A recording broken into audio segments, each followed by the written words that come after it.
The night Nikola Tesla entered the world, the sky itself seemed to announce him. July 10th, 1856. The stroke of midnight, that threshold hour between one day and the next, between what was and what would be. A summer storm gathered over the village of Smiljan, in the Croatian highlands of the Austrian Empire, where the Velebit Mountains rise dark against horizons that seem to stretch toward infinity. Thunder rolled across the valley.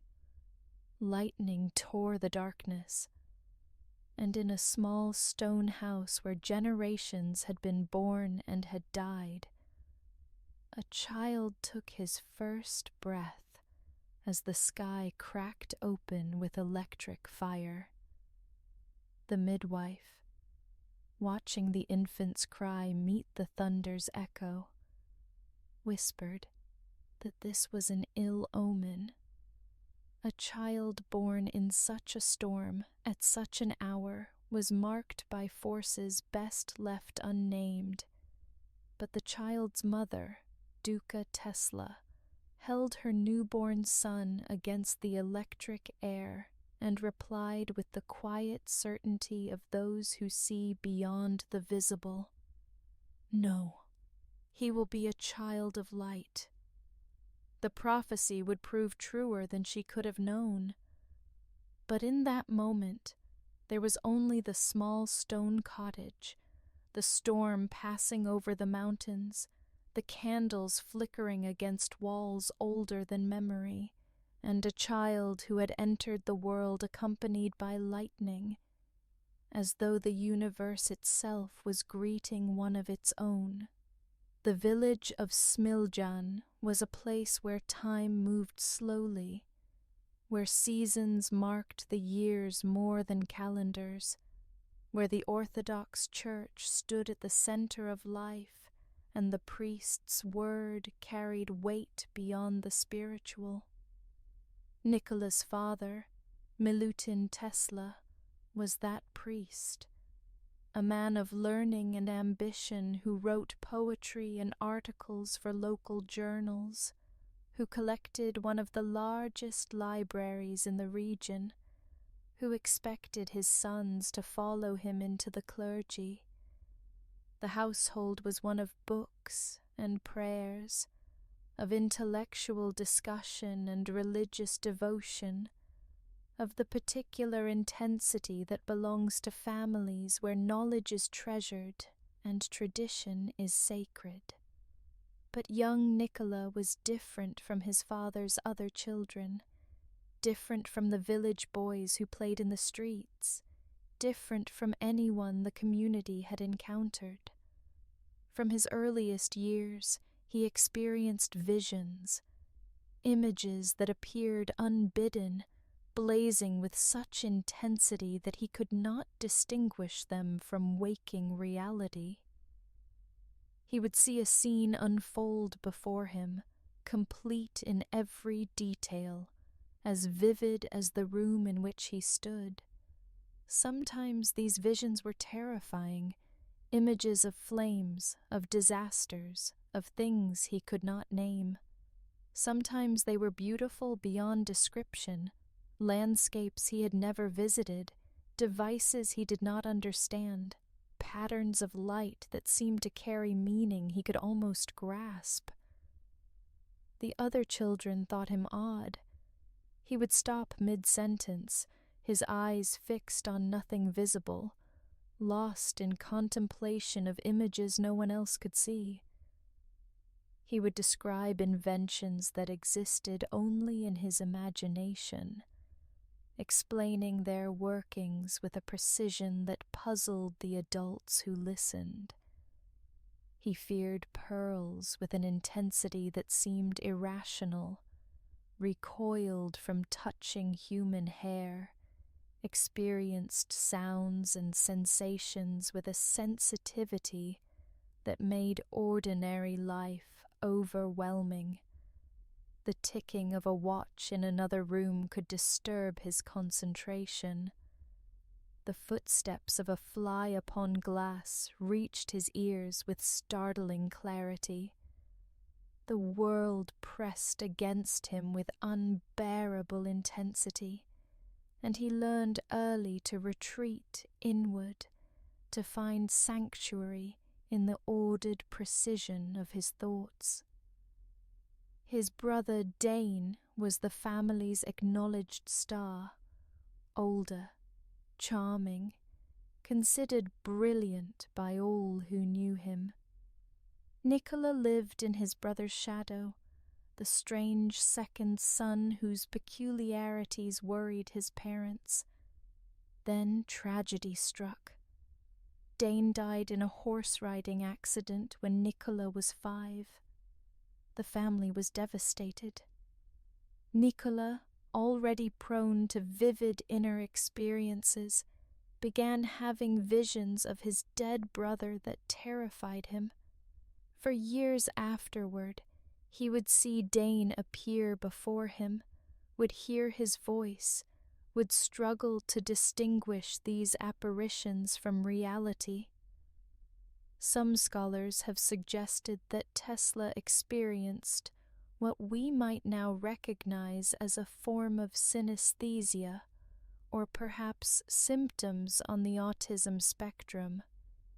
Conditions that would explain both his extraordinary abilities and his unusual sensitivities. But such clinical categories feel insufficient for the phenomenon that was young Nikola Tesla. Whatever the source of his experiences, they marked him as different, as someone who perceived reality through a different lens than those around him. The landscape of his childhood became part of his inner world. The forests where he wandered alone, the rivers whose currents seemed to speak to him of invisible flows, the night skies whose stars he studied with an intensity that bordered on devotion. All of these would appear later in his work, transformed into the vocabulary of electrical engineering. He would describe alternating current in terms of natural rhythms, would understand electromagnetic fields as something almost alive, would approach technology with the reverence others reserved for the sacred. His education began at home, with a mother who, though illiterate, possessed a remarkable memory and mechanical aptitude. Nikola Tesla could recite long passages of poetry, could build household tools with her hands, could repair anything that broke. From her, Nikola inherited both his prodigious memory and his intuitive understanding of how things worked. From his father, he inherited a love of language and literature, a facility for words that would later allow him to describe technical concepts with unusual eloquence. The formal schooling that followed took him through primary school in Smiljan, then to the gymnasium in Gospic, and finally to the higher real gymnasium in Karlovac. He excelled academically, completing his studies in 3 years instead of 4, demonstrating particular gifts for mathematics and physics, memorizing entire books and performing complex calculations in his head. But his health was fragile, and the strange visions continued. He suffered from a mysterious illness that doctors could not diagnose, an affliction that would recur throughout his life at moments of intense stress or creative breakthrough. It was during his teenage years that he became fascinated with electricity. The demonstrations he witnessed, primitive electrical machines producing sparks, the mysterious force that seemed to have no substance yet could produce light and motion, captivated him in ways that would determine his entire future. He began to dream of harnessing this force, of understanding its nature, of bending it to human purposes. The visions that had haunted him since childhood now had a focus. He saw machines that did not yet exist, devices for controlling and transmitting electrical power, systems that could transform civilization. We close this chapter as we began it, with a storm, with lightning, with a child standing at the threshold of an extraordinary destiny. Picture young Nikola on a hillside above Smiljan, watching the last flickers of lightning fade beyond the mountains as a summer storm retreats toward distant horizons. The air smells of rain and ozone. The village below is dark except for candlelight in windows. The stars are beginning to emerge through breaking clouds. In that moment, something watches back. The boy who would become the master of electricity stands in the darkness, sensing patterns in the lightning that others cannot perceive, hearing in the thunder echoes of a future that awaits only his coming to become real.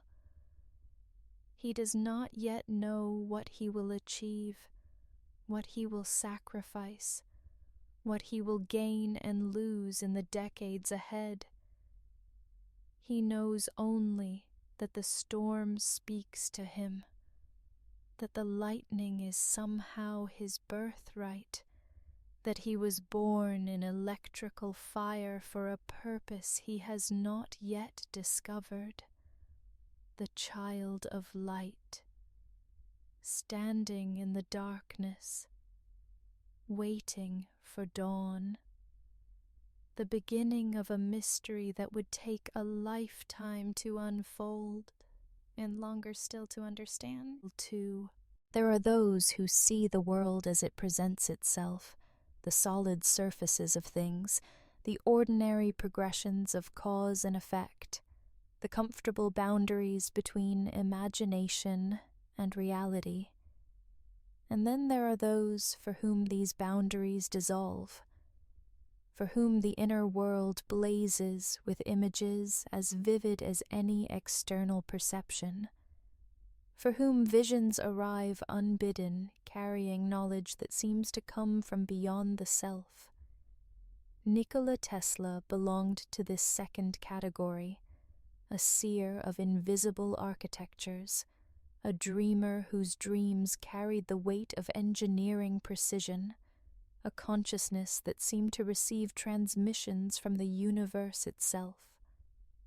This chapter descends into the strange landscape of Tesla's inner world, that private theater where his greatest inventions first appeared complete and functioning, where the solutions to problems that baffled other engineers emerged fully formed from depths he could not entirely explain.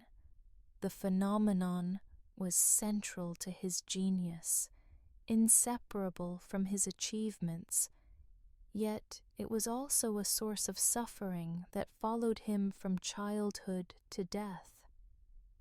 The visions began early, as we have seen, flashes of light, images of scenes he had never witnessed, apparitions of his dead brother that blurred the line between memory and hallucination. But as Tesla matured, as he directed his attention toward electrical engineering, the visions transformed.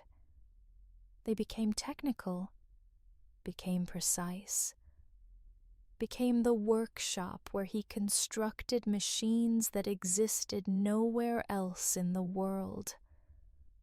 Other inventors sketched their ideas, built prototypes, tested and modified through trial and error.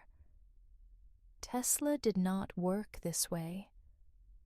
He built his inventions complete in his imagination, assembled them in the theater of his mind with every component precisely specified, then tested them there, running them mentally for weeks or months, noting where parts wore, where adjustments were needed, where the design fell short. Only when a device functioned perfectly in his mental workspace did he commit it to physical form. And when he did, it worked. It worked because it had already been tested more thoroughly than any physical prototype could be, examined from every angle by a consciousness that could hold extraordinary complexity in simultaneous awareness. The process defies easy explanation. How could a human mind simulate the behavior of electromagnetic fields with such accuracy that devices designed purely through imagination required no modification when built? How could mental testing anticipate physical stresses, material fatigue, operational inefficiencies? Tesla himself could not fully explain it. He described the experience in various ways throughout his life, as a gift, as a curse, as something that set him apart from ordinary humanity in ways that were as isolating as they were empowering. The visions were accompanied by sensory experiences of extraordinary intensity. Colors appeared more vivid to Tesla than to others. Sounds reached him that others could not detect. The ticking of a watch 3 rooms away could disturb his concentration. Sunlight felt unbearably bright. The textures of certain objects, pearls, human hair, produced in him revulsion so intense he could not bear to touch them. His senses operated at a higher gain than normal, receiving signals that most nervous systems filter out, experiencing the world at an intensity that was both gift and burden. This hypersensitivity was connected to his creative capabilities in ways that remain mysterious. Perhaps the same neural differences that produced his sensory intensity also enabled his visualization abilities. Perhaps the brain that could not filter out a watch's ticking was the same brain that could hold a complete rotating magnetic field system in working imagination. The connections between perception and creation, between sensitivity and genius, run deeper than our current understanding can trace. The most famous moment of vision in Tesla's life occurred in February 1882 in a park in Budapest. He was 25 years old, recovering from a nervous breakdown that had nearly killed him. The breakdown had followed months of obsessive work on the problem that consumed him: how to build a motor that could run on alternating current, how to eliminate the sparking brushes and commutators that made direct current motors inefficient and dangerous.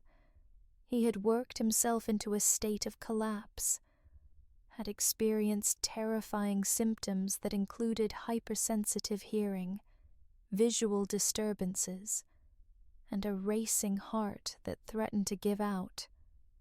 Now, in the slow process of recovery, He walked through the Budapest city park with a friend, reciting verses from Goethe's Faust from memory.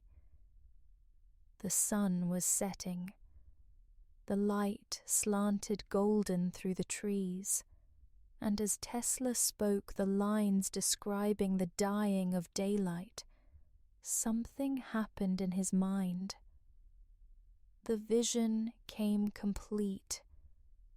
The solution to the problem that had consumed him appeared before his eyes.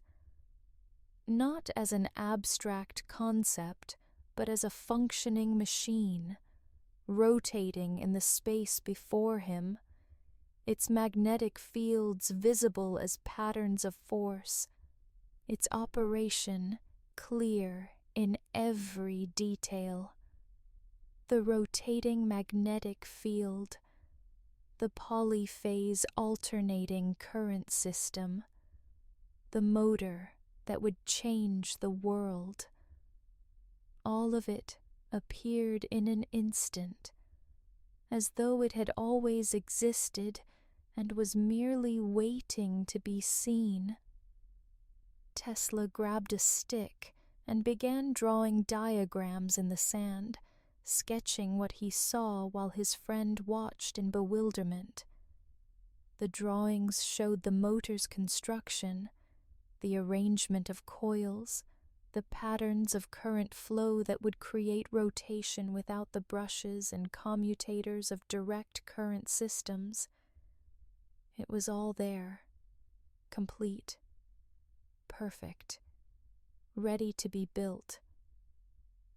"Isn't it beautiful?" Tesla asked, trembling with excitement and certainty. "Isn't it sublime?"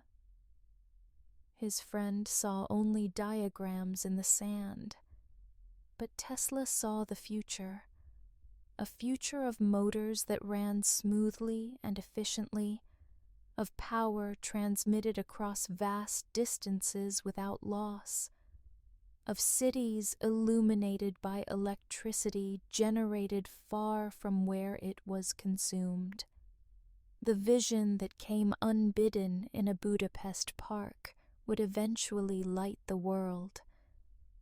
The months that followed were consumed with refining what he had seen, with working out the mathematical descriptions that would allow others to understand, with preparing to introduce his invention to a world that did not yet know it needed it. But the essential discovery had happened in an instant, in a flash of vision that Tesla could not take credit for creating, only for receiving, for recognizing, for being open to whatever source had transmitted it. This raises questions that Tesla himself pondered throughout his life. Where did the visions come from? Were they merely the products of an unusually powerful subconscious mind, working on problems during sleep and presenting solutions in dramatic form? Or was there something else at work, some connection to a realm beyond ordinary consciousness, some channel through which information flowed from sources Tesla could sense but not identify? He never resolved these questions. He spoke at times of receiving inspiration, of feeling that his ideas came through him rather than from him. He spoke at other times in more conventional terms, describing creative processes that, however unusual, remained within the boundaries of normal psychology. The truth probably lies beyond these simple alternatives. Tesla's mind was different enough that our ordinary categories may not apply, different enough that the boundary between genius and something stranger may have been genuinely blurred. The visions brought suffering as well as insight.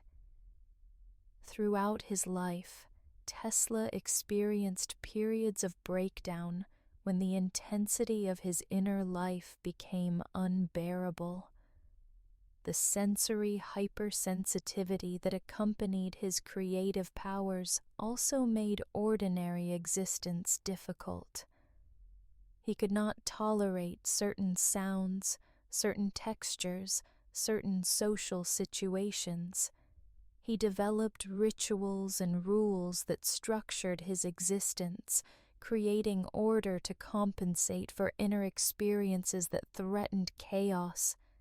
He remained celibate throughout his life, claimed he had never touched a woman, directed the intensity that others spend on human relationships entirely into his work. Was this sacrifice? Was this pathology? Was this simply the price of a consciousness configured so differently from the norm that ordinary human connections were impossible? The questions multiply without resolution. Tesla's inner world remains as mysterious as the electromagnetic fields he learned to manipulate, invisible forces whose effects we can observe and harness, but whose ultimate nature eludes our understanding.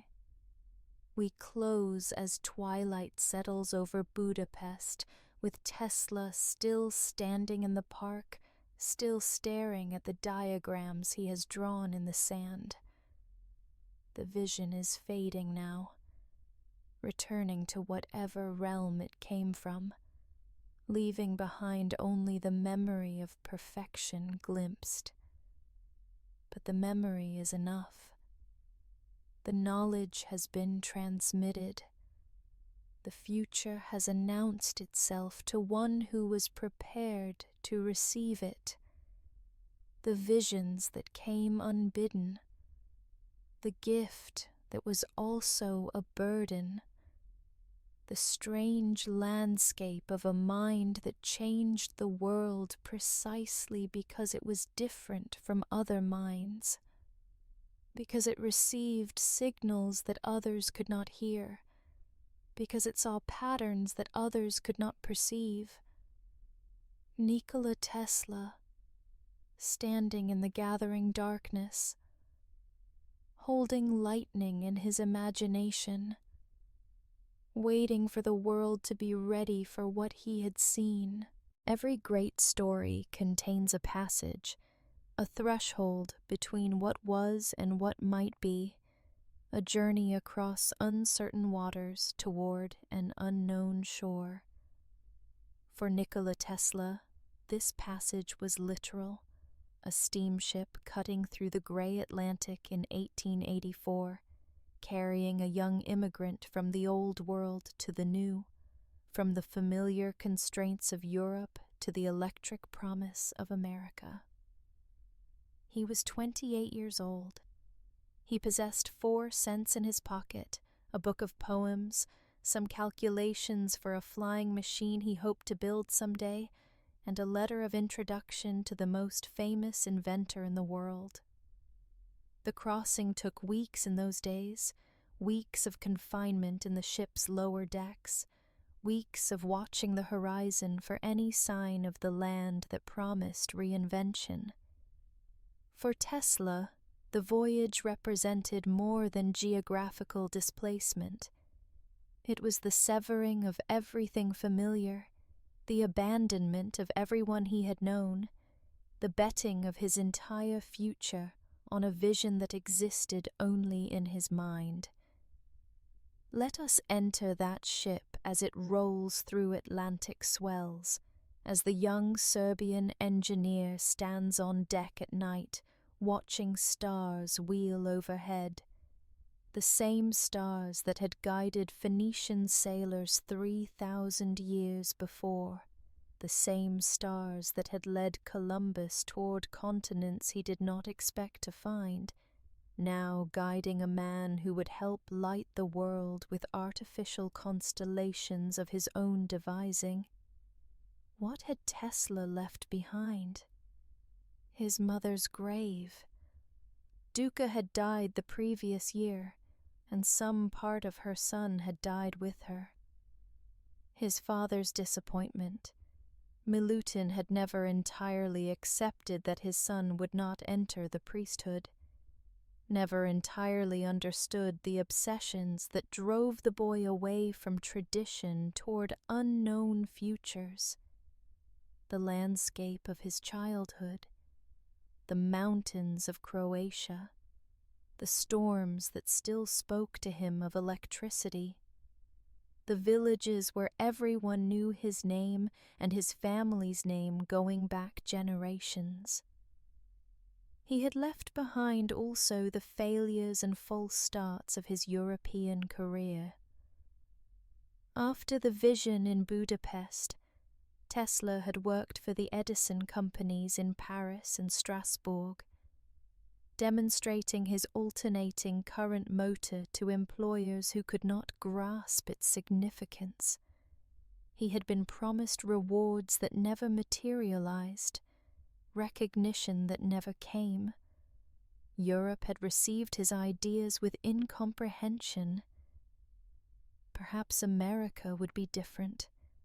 The crossing was not without incident.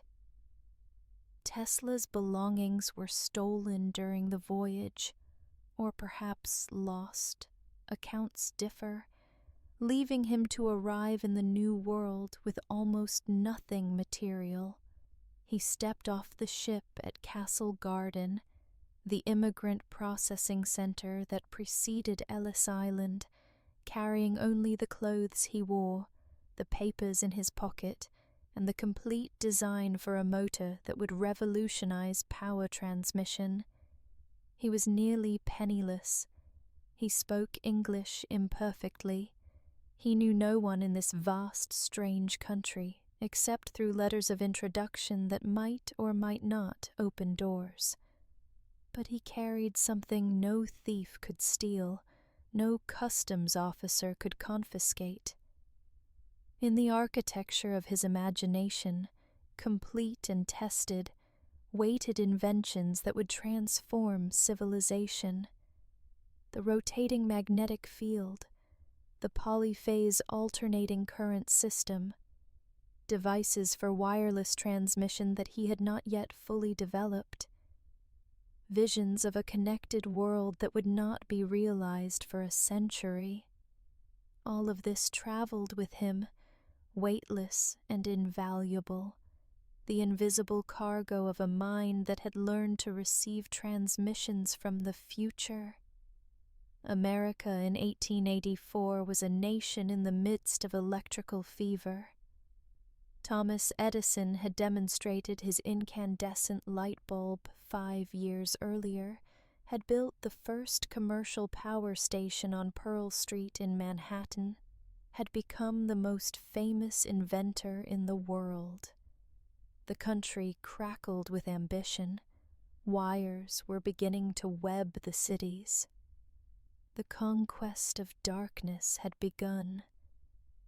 Fortunes were being made by those who could harness the mysterious force that had fascinated philosophers since ancient Greeks rubbed amber and observed the sparks. This was the frontier of the invisible, where practical men with practical skills could transform understanding into wealth, could build empires out of wire and copper and glass. Edison was the uncrowned king of this frontier, the wizard of Menlo Park, the man who had given the world the phonograph and the practical electric light, the self-made genius whose workshops produced inventions at a rate that seemed almost supernatural. His face was famous. His name was synonymous with progress. His methods were becoming the template for industrial research. Tesla's letter of introduction was addressed to Edison. It came from Charles Batchelor, Edison's former associate in Paris, who had recognized something extraordinary in the young Serbian engineer. "I know 2 great men," Batchelor allegedly wrote, "and you are one of them. The other is this young man." Whether these exact words were written is uncertain. The letter itself has not survived. But something in the recommendation was compelling enough to gain Tesla an audience with the most sought-after inventor in America. We imagine the meeting. Edison in his laboratory, surrounded by the apparatus of his electrical empire, receiving a young immigrant with a foreign accent and ideas about alternating current that Edison had already dismissed as impractical. Edison believed in direct current in the system he had already built, the system that powered his Pearl Street station, the system he understood and controlled. Alternating current was dangerous, Edison believed. Alternating current was unnecessary. The future belonged to direct current, and the future belonged to Edison. Yet something in Tesla impressed him. The young man's ability, his dedication, his willingness to work the brutal hours that Edison demanded. Tesla was hired to work in Edison's laboratory, not to develop his alternating current ideas, but to improve Edison's direct current system. The relationship that began with such promise would end in betrayal, and would eventually become the most famous rivalry in the history of technology. But all of that lay in the future. For now, there was only the immigrant standing on the threshold of the new world, looking out at streets that hummed with possibility, at a city where lights were beginning to push back the darkness, at a nation that seemed to believe that anything could be invented, anything could be built, anything could be transformed by the application of genius and capital. Tesla walked those streets with almost nothing in his pockets, but with everything essential in his mind. The 4 cents would not last long. The book of poems was the only possession connecting him to home. The calculations for his flying machine represented dreams that would wait decades for technology to catch up. But the design for the alternating current motor, that was ready. That was tested. That was waiting only for someone to recognize its importance, to provide the resources for its construction, to understand what Tesla had understood in that Budapest park when the vision came complete. The crossing was complete. The dark waters had been traversed. The old world lay behind, fading into memory and distance. Ahead lay a future that Tesla could see more clearly than those around him, a future of alternating current lighting cities, of power transmitted across mountains and rivers, of a world connected by invisible flows of energy. But the path to that future would lead through darkness as well as light, through betrayal and failure as well as triumph, through loneliness that deepened with every passing decade. We close as night falls over New York City, as Tesla walks the streets seeking lodging he can barely afford, as the lights of Edison's system flicker in windows and street lamps, direct current lights, limited in range, requiring a power station every mile. Tomorrow he will present himself at Edison's laboratory. Tomorrow the next chapter will begin. But tonight, there is only a young man alone in a strange city, carrying a vision no one else can see. believing that the future he has glimpsed will somehow, someday, become real. The crossing of dark waters. The threshold passed. The new world entered. And somewhere in the darkness, the current waiting to flow. They called it a war, though no armies marched and no territories changed hands. The battlefield was invisible. The very nature of electrical current itself, the fundamental question of how power would flow through the veins of modern civilization. On one side stood Thomas Edison, champion of direct current, the Wizard of Menlo Park, whose name had become synonymous with American ingenuity. On the other side, emerging from obscurity into confrontation, stood Nikola Tesla, the immigrant visionary who believed alternating current could illuminate the world in ways Edison's system never could. The war would be fought with demonstrations and propaganda, with patent claims and public spectacles, with appeals to fear and appeals to progress.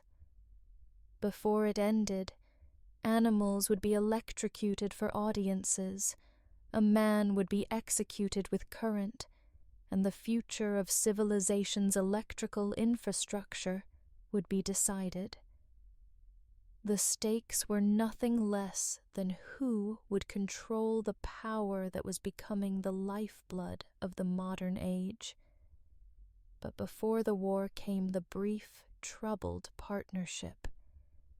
Tesla worked in Edison's laboratory for approximately a year, from 1884 to 1885, demonstrating abilities that impressed even the demanding Edison.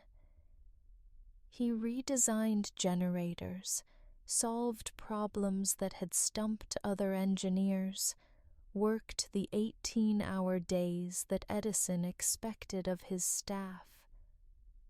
According to Tesla's later accounts, Edison promised him $50,000 to improve the efficiency of Edison's direct current dynamos. Tesla delivered. He redesigned the machines, improved their performance significantly, presented his work expecting the promised reward. Edison laughed. "Tesla, you don't understand our American humor," he allegedly said, dismissing the promise as a joke. Whether the offer was genuinely made and then withdrawn, or whether Tesla misunderstood, the result was the same. Tesla left Edison's employ, feeling betrayed, his alternating current ideas still unrecognized, his trust in American business shattered. What followed were the hardest years of Tesla's American experience. Unable to find backers for his alternating current system, he was forced to work as a ditch digger, as a manual laborer, surviving on the margins while his revolutionary ideas gathered dust. The Serbian engineer who had come to America carrying visions of a transformed world found himself digging trenches for $2 a day, his genius unrecognized, his innovations unwanted. But genius does not remain buried forever. In 1887, Tesla found financial backers and established his own laboratory. Within a year, he had obtained patents for his alternating current system, the polyphase motor, the transformer, the complete apparatus for generating, transmitting, and utilizing alternating current power. The patents represented the most significant advance in electrical technology since Edison's light bulb. They made possible something Edison's system could never achieve: the transmission of electrical power over long distances without significant loss. The difference was fundamental. Direct current flows in one direction, like water through a pipe. It cannot easily be transformed to higher or lower voltages, which means it loses power as it travels through wires. Edison's system required a generating station every mile or so, practical for densely populated cities, impossible for lighting the vast American landscape. Alternating current reverses direction many times per second, and this oscillation allows it to be transformed easily to higher voltages for transmission and lower voltages for use. Power could be generated at Niagara Falls and delivered hundreds of miles away. Cities far from any generating station could blaze with light. Tesla's patents caught the attention of George Westinghouse, the industrialist who had already made his fortune with railroad air brakes and was looking for the next transformative technology. Westinghouse understood what Edison refused to see: that alternating current was the future, that whoever controlled it would control the electrical industry. He purchased Tesla's patents for $60,000 plus royalties, a fortune that allowed Tesla to finally work on his ideas without financial constraint, and began building an alternating current empire to challenge Edison's direct current domain. Edison responded with fear. If he could not win the technical argument, he would win the psychological one. He launched a campaign to associate alternating current with death, to convince the public that Westinghouse's system was lethally dangerous, while Edison's system was safe. The campaign was dishonest. Both systems could kill, and alternating current at the voltages used for household current was no more dangerous than direct current. But honesty was not the goal. Victory was the goal, and Edison pursued it with methods that stain his legacy to this day. The public executions began. Edison's associates electrocuted dogs, calves, horses, even, infamously, a circus elephant named Topsy, using alternating current, staging these deaths as public demonstrations of the danger Tesla and Westinghouse represented.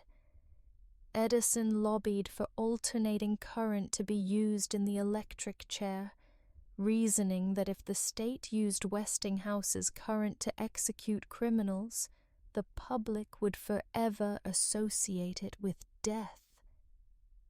He succeeded. The first electric chair execution, in 1890, used alternating current, and was so badly botched, requiring multiple shocks to kill the condemned man, that witnesses described it as an act of torture. Tesla watched these developments with horror. The current he had envisioned lighting homes and powering factories was being used to kill. The system he had designed to benefit humanity was being transformed into an instrument of death by the propaganda of his former employer. The war of currents had become, quite literally, a war about death, about who could convince the public that the other side's technology was more deadly. But the technical truth could not be suppressed forever. The decisive battle came at the World's Columbian Exposition in Chicago in 1893, where Westinghouse won the contract to illuminate the fair using alternating current. The White City, as it was called, blazed with over 200,000 light bulbs powered by Tesla's system, a demonstration of electrical capability that no words could refute. Visitors who had been told that alternating current was deadly walked through halls bathed in its light, touched switches that controlled it, experienced its power without harm. The fair made alternating current's victory inevitable. 2 years later, the Niagara Falls Power Project, the most ambitious electrical installation in history, chose alternating current for its generators. Power from the falls would travel to Buffalo, 20 miles away, through Tesla's system. Edison's dream of direct current dominance died at Niagara, buried under the weight of technical superiority that no amount of propaganda could overcome.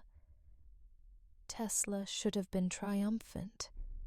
His system had won. His vision had prevailed. The world would be lit by alternating current, would be powered by the polyphase motors and transformers he had patented, would be transformed by technology that had first appeared complete in his imagination on a Budapest evening. But victory brought no peace. The royalties from his Westinghouse contract could have made him wealthy beyond imagination, potentially billions of dollars over time. But Westinghouse faced financial difficulties, and Tesla, in a gesture that revealed both his nobility and his impracticality, tore up the royalty contract, surrendering wealth that might have funded his dreams for decades. The war of currents ended. Edison lost. Tesla won. But the victory was hollow, achieved through others' efforts as much as his own, bringing him fame, but not the resources to pursue his greater visions. The friendship with Edison, if it had ever truly existed, was gone forever, replaced by a rivalry that both men would carry to their graves. We close as the lights of the Columbian Exposition blaze against the Chicago night. 200,000 bulbs testimony to Tesla's triumph. Somewhere in the crowd, perhaps, Tesla walks among the illuminated buildings, seeing his vision made real on a scale he had imagined but never before witnessed. The war is over. The future belongs to alternating current. But Tesla's eyes are already fixed on something beyond, on wireless transmission, on power without wires, on visions that will consume the rest of his life without ever being fully realized. The war of currents, the fall of friendship, the triumph that tasted of ash, the victory that was only a beginning. On the northern shore of Long Island, where the Atlantic winds carry salt and whispers of distances, there once rose a tower unlike any the world had seen. Warden Cliff, Tesla called it. A structure that looked like a giant mushroom against the sky, its dome crowned with copper, its foundations reaching deep into the earth where tunnels spread like roots seeking water. This was to be his greatest achievement, a system for transmitting electrical power without wires, for sending energy through the Earth itself, for connecting every corner of the planet in an invisible web of light and communication. The year was 1901 when construction began. Tesla was 45, at the height of his fame, fresh from demonstrations that had astonished the world. He had backing from J.P. Morgan, the most powerful financier in America, who had provided $150,000 to develop what Tesla had described as a wireless communication system. But Tesla's vision extended far beyond what Morgan imagined. Wireless telegraphy was merely the beginning. The tower at Wardenclyffe was designed to prove that energy itself could be transmitted without wires, that power generated at one location could be received anywhere on Earth, that the planet could become a single connected system of electrical distribution. The science was audacious. Tesla believed the Earth itself could serve as conductor, that electromagnetic waves could be bounced between the planet's surface and the ionosphere, that resonance effects could be established, allowing energy to flow to receiving stations anywhere. He spoke of transmitting not just signals but power, enough power to light cities, to run factories, to transform civilization. No more power lines, no more local generating stations. A single great transmitter broadcasting energy that could be picked up wherever it was needed. The tower rose through the seasons of 1901 and 1902, a wooden framework supporting the distinctive mushroom dome, designed to his precise specifications by the architect Stanford White. The structure reached 187 feet into the Long Island sky. Below ground, tunnels extended to reach water. To establish the Earth connection, Tesla believed essential for his resonance effects. The facility included a laboratory where Tesla worked on the equipment that would make his vision real, where coils and generators and apparatus of his own design waited to be activated. But the tower was never completed. The vision exceeded the resources. Morgan had invested in wireless communication, in a system that could compete with Marconi's radio telegraphy, that could be monetized, that could generate returns on investment. When Tesla revealed that his true ambition was free energy transmission, Morgan withdrew. There was no business model for power that could not be metered. There was no profit in energy that flowed freely to anyone with a receiver. Morgan had not become the most powerful financier in America by funding technologies that could not generate revenue. The withdrawal of Morgan's support was catastrophic. Other investors, seeing Morgan's departure, refused to step in. Banks would not lend. The project stalled.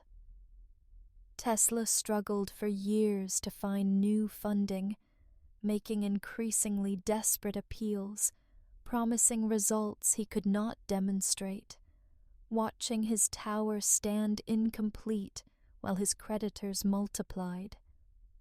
The personal cost was immense.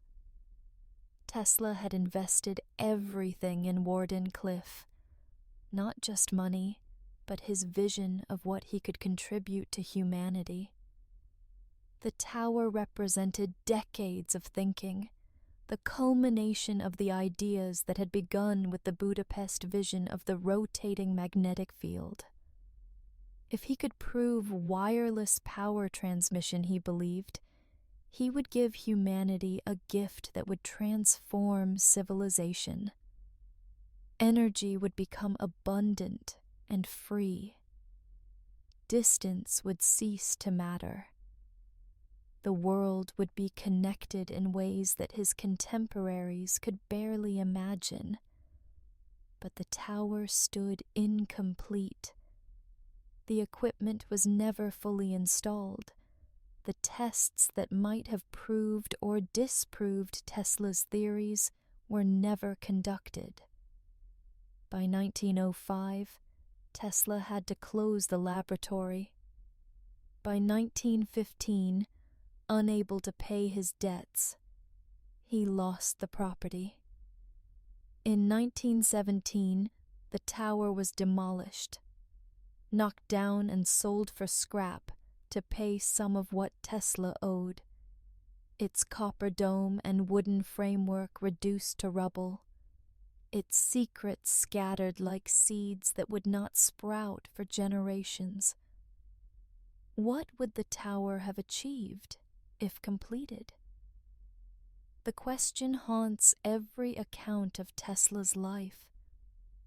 Some of his predictions for wireless technology have proven accurate. We live in a world of wireless communication that exceeds what Tesla described. But wireless power transmission on the scale he envisioned remains unrealized. Was the limitation technological, simply beyond what could be achieved with the equipment available in 1901? Or were there fundamental physical barriers that Tesla's theories did not account for?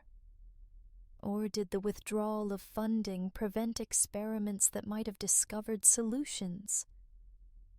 The answers remain uncertain. Tesla's notes from the Wardenclyffe period are incomplete.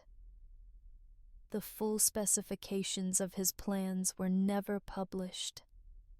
What we have are fragments, descriptions of what he intended, claims about what he believed possible, theories that have never been fully tested. The tower that might have changed everything was destroyed before it could be tried. Some modern researchers have attempted to reconstruct Tesla's ideas, to test his theories with contemporary equipment. The results have been mixed. Some effects Tesla described have been demonstrated. Others remain elusive. The possibility exists that Tesla saw something genuine, something that our current understanding has not yet caught up with. The possibility also exists that his vision exceeded what physics allows, that his theories contained errors he never had the chance to correct. We will never know for certain. The tower is gone. The notes are incomplete. The man who designed it died with knowledge he never fully transmitted. Wardenclyffe remains one of history's great might-have-beens, a vision of a different technological path, a road not taken, a future that announced itself and then retreated into silence. The site remained empty for decades, the land passing through various owners, the memory of Tesla's tower fading from local awareness. But in recent years, efforts have begun to preserve the site, to create a science center honoring Tesla's memory where his laboratory once stood. The tower cannot be rebuilt. The past cannot be recovered.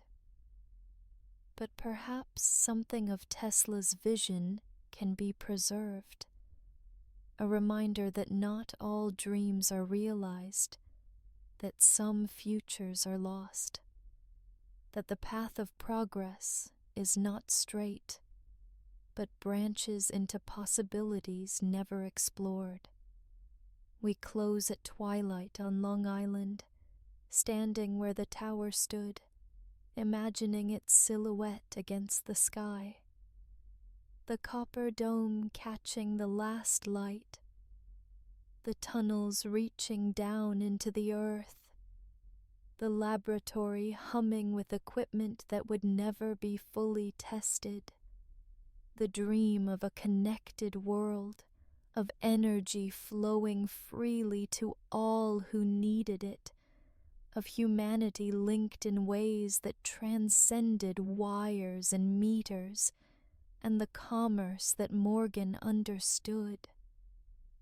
The tower that reached toward tomorrow, the dream that did not die so much as fall silent, the future that still waits, perhaps, in the calculations Tesla left behind, waiting for someone to find the frequency, to establish the resonance, to complete what was begun and abandoned on the shores of Long Island more than a century ago. In the thin air of the Rocky Mountains, where the sky stretches closer to the stars, where thunderstorms roll across peaks with electrical violence that seems almost supernatural, Tesla built a laboratory unlike any other. Colorado Springs, 1899. A wooden building crowned with a 200-foot tower, its purpose hidden from the curious townspeople who watched with mixture of wonder and fear. Inside that laboratory, Tesla would attempt to capture lightning itself, to create artificial thunder, to prove that the Earth could carry electrical signals across its entire surface. He chose Colorado Springs for its storms. The region experiences some of the most intense electrical activity in North America, thunderheads building over the mountains each afternoon in summer, lightning striking with frequencies that made the area a natural laboratory for studying atmospheric electricity. Tesla wanted to observe lightning, to measure it, to understand it well enough to create it artificially. The dry climate also meant less interference from humidity, cleaner conditions for electrical experiments that required precise measurement. The laboratory was modest in appearance, but extraordinary in its equipment. At its center stood the largest Tesla coil ever constructed, a secondary coil over 50 feet in diameter, capable of producing discharges measured in millions of volts. The primary coil, fed by a dedicated power line from the local electric company, could draw enormous current.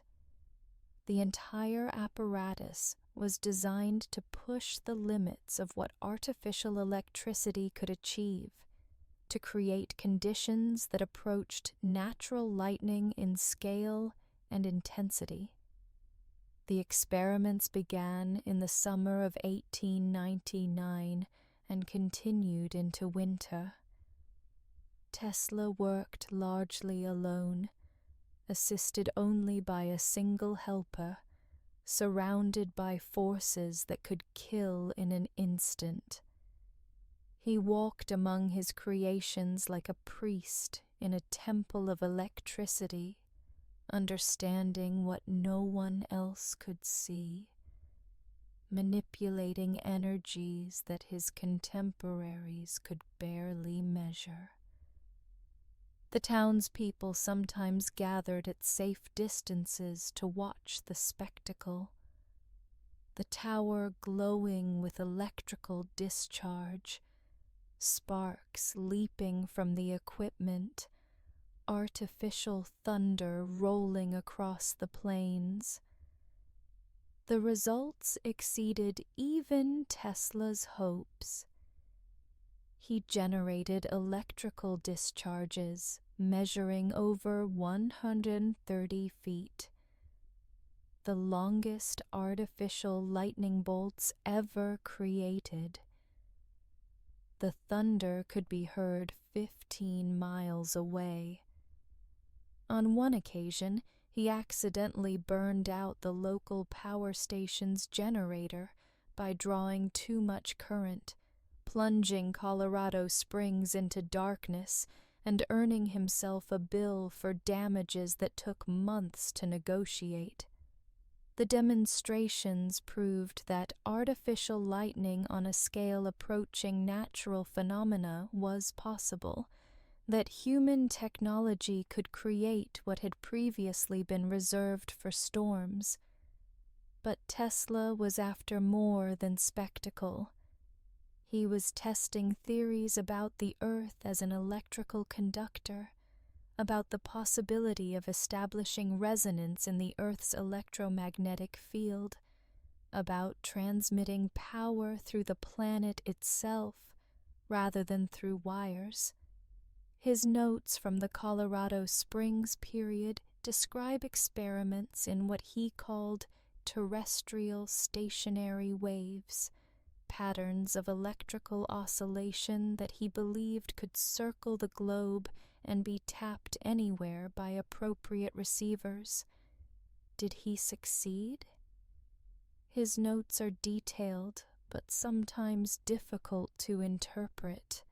He claimed to have successfully transmitted electrical power over distances of 25 miles without wires, receiving it at stations he had set up in the surrounding area. He claimed to have lit lamps at these distances using power transmitted through the earth.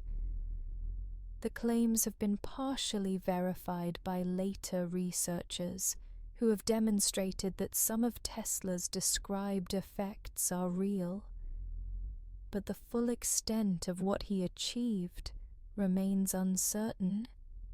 The notes incomplete, the equipment long since dismantled. The most controversial claim from the Colorado Springs period concerns signals from space. On the evening of September 1st, 1899, Tesla detected a series of electrical pulses that he could not attribute to any earthly source. The signals came in patterns, 1, 2, 3 pulses, then silence, then repetition, that seemed too regular to be natural, too ordered to be terrestrial noise. Tesla concluded that he was receiving communications from another planet, most likely Mars, which had approached close to Earth that summer. The scientific community dismissed him. The signals, critics argued, were almost certainly of natural origin, perhaps atmospheric disturbances, perhaps interference from other electrical equipment, perhaps nothing more than noise misinterpreted by a mind eager to find patterns. Tesla maintained his interpretation for the rest of his life, never wavering in his belief that he had detected intelligent signals from beyond Earth. The controversy damaged his reputation in some scientific circles, adding to a growing impression that Tesla's claims exceeded what evidence could support. What actually happened that evening? We will likely never know with certainty. The equipment no longer exists. The notes are detailed but describe interpretation as much as observation. The possibility that Tesla detected something genuine, perhaps not intelligent signals, but some natural phenomenon not then understood, cannot be entirely excluded. The possibility that he was mistaken is at least equally likely. The mystery remains, like so much about Tesla's work, suspended between revelation and error. The Colorado Springs Laboratory closed at the end of 1899 when Tesla returned east to begin work on Wardenclyffe. The equipment was dismantled, the building eventually demolished, the site marked today only by historical plaques and the memories of researchers who have studied Tesla's notes. But the experiments left their mark on the history of electrical science, proof that artificial lightning was possible, data about atmospheric electricity that took decades to fully analyze, and questions about the Earth's electromagnetic properties that researchers still investigate. We close as Tesla closes his Colorado Springs laboratory for the final time, preparing to ship his notes and equipment back to New York, his mind already focused on the tower he will build at Wardenclyffe. The greater vision that the Colorado experiments had convinced him was possible. The mountains stand dark against the winter sky. The laboratory falls silent after months of artificial thunder. Somewhere in the electromagnetic spectrum, the signals he detected, whatever they were, continue traveling outward at the speed of light, carrying their mystery toward whatever answers await at distances we can barely imagine. The lightning chamber of Colorado Springs, the artificial thunder, the signals from the stars, the experiments that proved some of Tesla's theories and left others suspended in uncertainty, the silence that followed the lightning, the mystery that remains. The final decades came quietly, almost silently, as though the world had slowly turned away from the man who had helped light it. Room 3327 of the New Yorker Hotel became Tesla's last laboratory, not a workshop of coils and generators, but a small space where an aging genius lived alone with his memories and his pigeons. This chapter enters that room with the reverence due a sanctuary, exploring the twilight years of a mind that had once reimagined the world. Tesla moved to the New Yorker Hotel in 1933, when he was 77 years old. He had lived in a series of hotels throughout his New York years, leaving each when he could no longer pay the bills, taking his notebooks and his reputation for eccentricity to the next establishment that would extend him credit. The Governor Clinton Hotel, the Pennsylvania Hotel, the St. Regis. The names trace a slow decline from luxury to economy, from suites to single rooms, from prominence to obscurity. The New Yorker was his final home. The hotel management tolerated his peculiarities, his refusal to let maids enter except at specified times, his insistence on clean towels daily though he rarely bathed, his terror of germs that made him recoil from handshakes, his obsession with the number 3 that governed how many times he would circle a block before entering a building. They recognized the famous inventor reduced to living on credit, celebrated him in small ways, while recognizing that the glory days were long past. His daily routine had become as precise as his calculations had once been. He rose at the same hour each morning. He worked at his desk until noon, writing letters and making notes on inventions he no longer had resources to build. He walked to Bryant Park in the afternoon, where pigeons gathered around him like congregants around a prophet, where he fed them with crumbs he had saved from his meals, where he spoke to them in tones of affection that he had never directed toward human beings. The pigeons were not eccentricity alone. Tesla described a bond with one particular pigeon, a white female with gray tips on her wings, that transcended ordinary affection.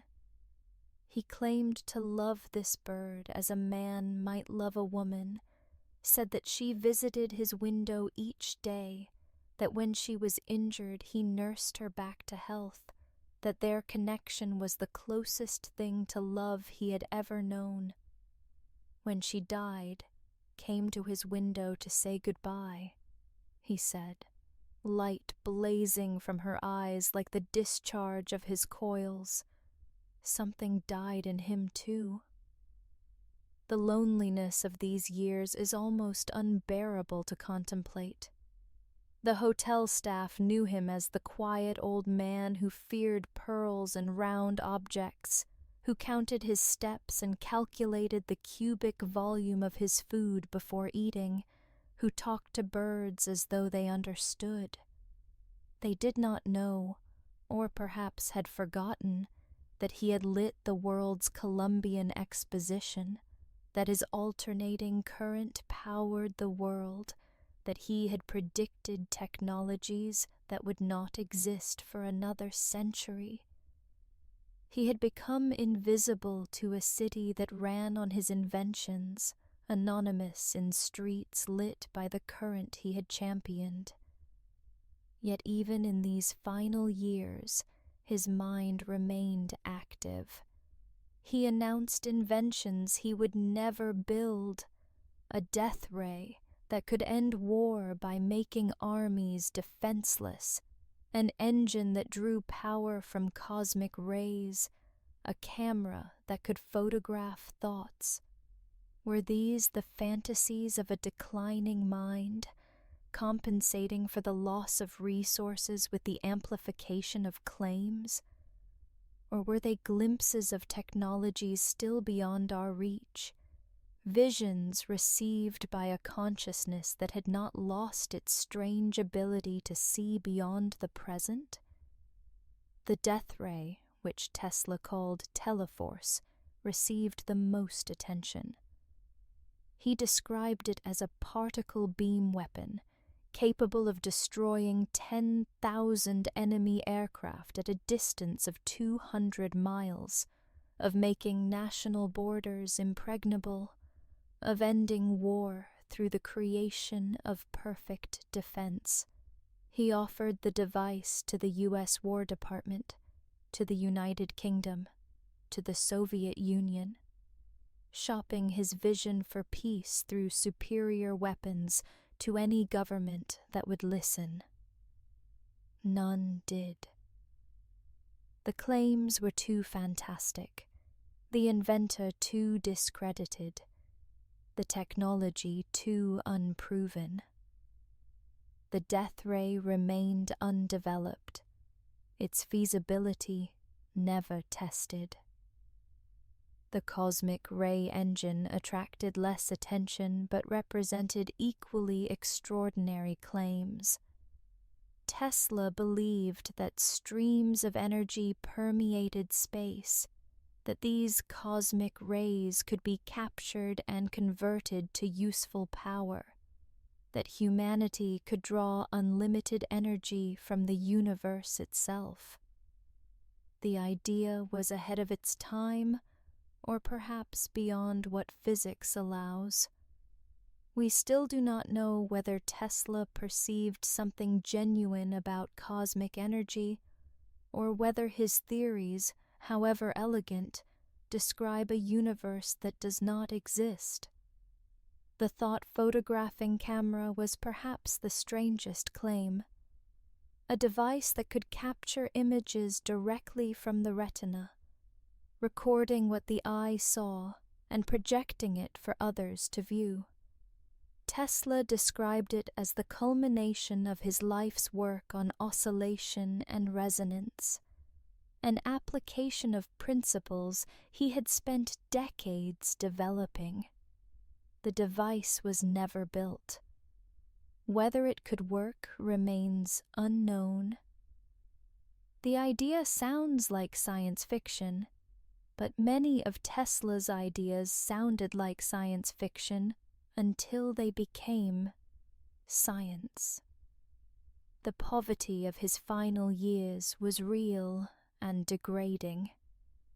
He survived on credit extended by hotels, on small payments from the Yugoslavian government in recognition of his contributions to Serbian national pride, on occasional consulting fees that grew rarer with each passing year.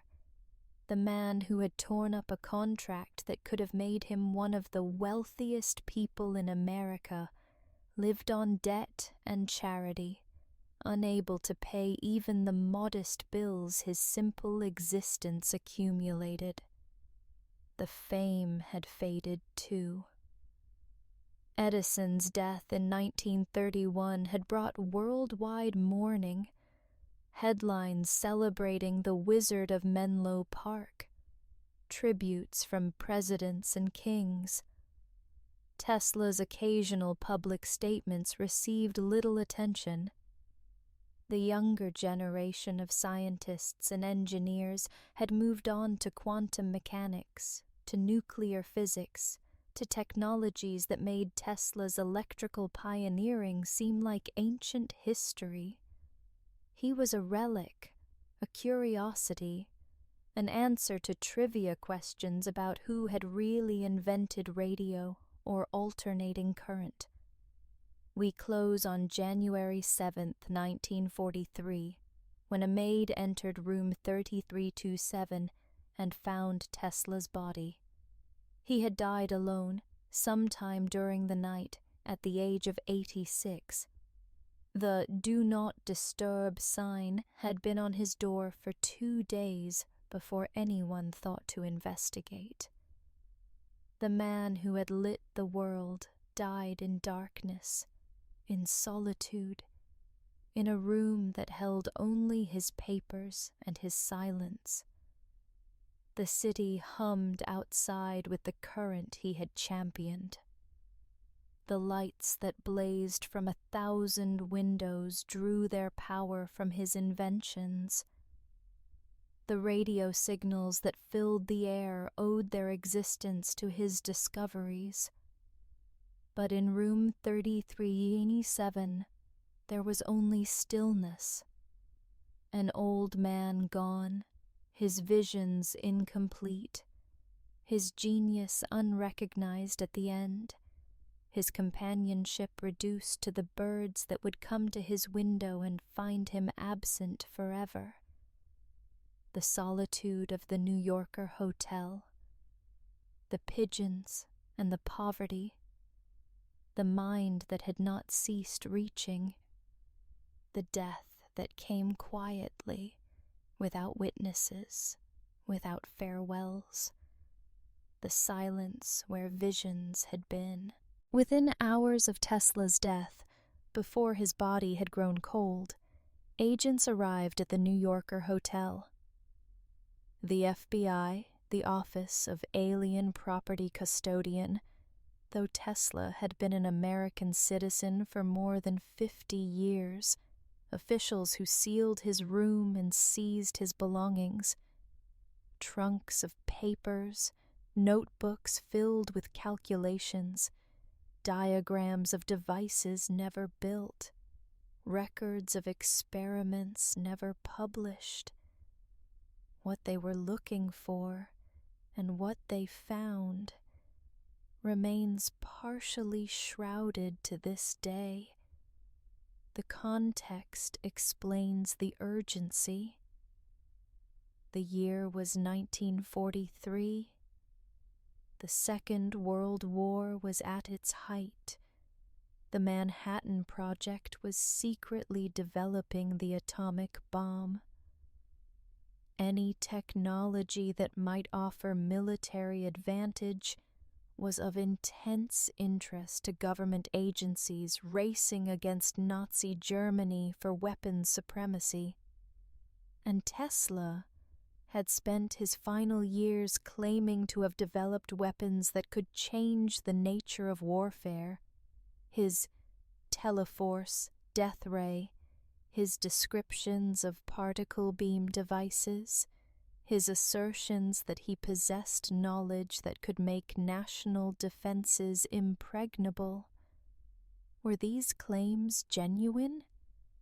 The government could not afford to assume they were not. If Tesla had developed something that the Nazis might obtain, through his papers, through contacts in the Balkans that the government suspected, the consequences could be catastrophic. So the agents came, seized everything, transported Tesla's life's work to facilities where it could be examined by experts who would determine whether the old man's claims had substance. The official story, eventually released, was reassuring. Dr. John G. Trump, a professor at MIT and uncle of a future president, was tasked with examining Tesla's papers. His report concluded that the papers contained nothing of military significance, that Tesla's claims about death rays and advanced weapons were primarily of a speculative, philosophical, and somewhat promotional character, that there was no cause for concern about enemy powers obtaining dangerous technology. But the report did not end the questions. Not all of Tesla's papers were returned to his estate. Some documents remained classified for decades. The complete inventory of what was seized has never been made public. And the questions multiply. What else was in those trunks? What calculations? What diagrams? What notes on unfinished experiments? What had Tesla really understood about wireless power transmission, about particle beams, about technologies he described but could not demonstrate? The mystery deepens when we consider Tesla's claims during his final years. He asserted that he had improved his death ray design, that the device was now capable of effects even more devastating than he had previously described. He claimed to have developed new principles of propulsion, new understanding of atomic structure, new technologies that existing science could not explain. Were these the delusions of an aging genius whose grip on reality had weakened? Or did Tesla, in his long solitude, continue making discoveries that he could not share because no one would fund their development? The papers that survived, thousands of pages now held in the Nikola Tesla Museum in Belgrade and other archives, are remarkable but incomplete. They reveal a mind that continued working until the end, that filled notebooks with calculations and sketches, that never stopped reaching for understanding. But they also contain gaps, references to work that cannot be found, descriptions of experiments whose results are not recorded, notes that seem to begin conversations that are never finished. The conspiracy theories that have grown around Tesla's papers are extensive and often unfounded.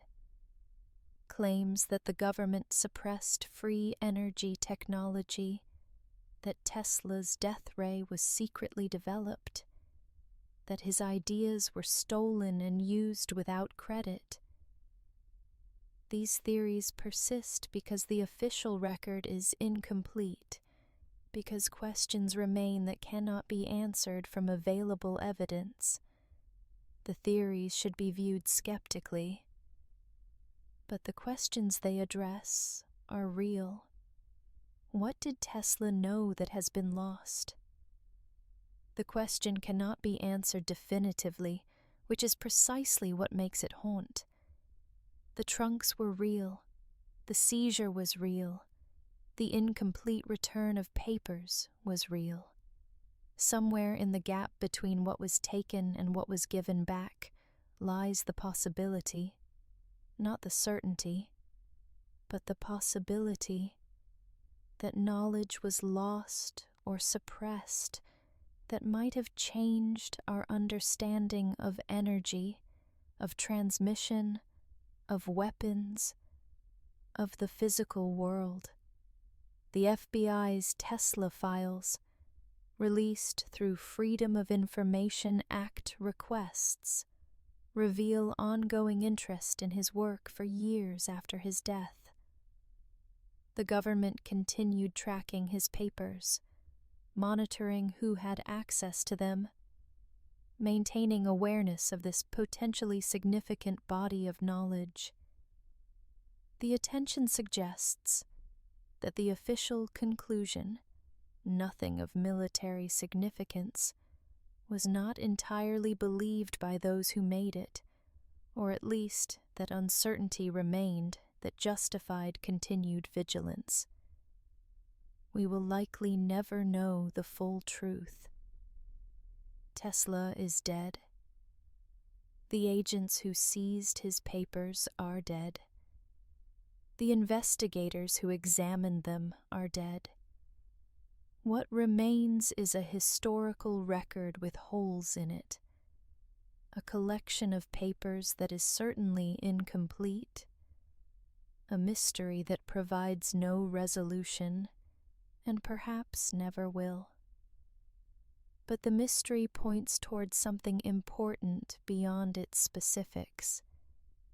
It reveals how knowledge can be lost, not through forgetting alone, but through deliberate action, through the decisions of those who control access to information, through the prioritization of security over openness.